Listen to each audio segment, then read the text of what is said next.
નારાયણપુર-રાધનપુર national highway પર national highway ઓથોરિટીની ગંભીર બેદરકારી।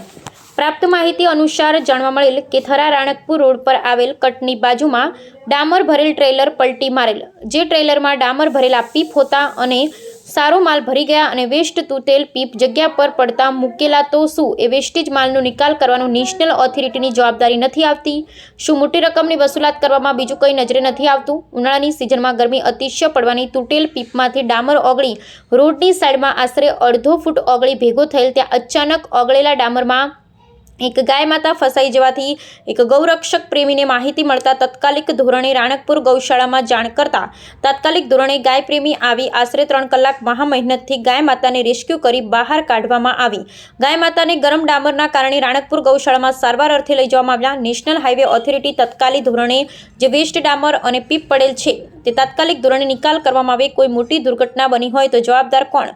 ગરમીનો પારો વધારે હોવાથી ડામર ઓગળે પણ સ્વાસ્થ્ય માટે નુકસાન અને કોઈકને કોઈક દુર્ઘટના બનશે તો જવાબદાર કોણ? જય માતાજી, જય ભારત। અહીંયા થરાની બાજુમાં રાણકપુર ગામની પાસે એક ટેન્કરમાંથી ડોમર ઢોળાણો હતો, તો હાઈવે ઓથોરિટીએ આજે 5 થી 10 દિવસ જેવું થઈ ગયું, પણ હાઈવે ઓથોરિટીએ એનો હજી નિકાલ કર્યો નથી કે એની સગવડ કરી નથી। તમે જોઈ શકો છો કે અહીંયા એક ગાય માતા હાલ ત્યાં અંદર ફસાયેલા જ છે,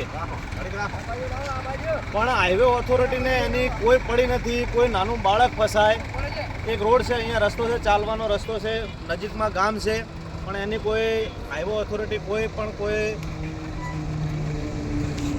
એની ખબર લેતું નથી।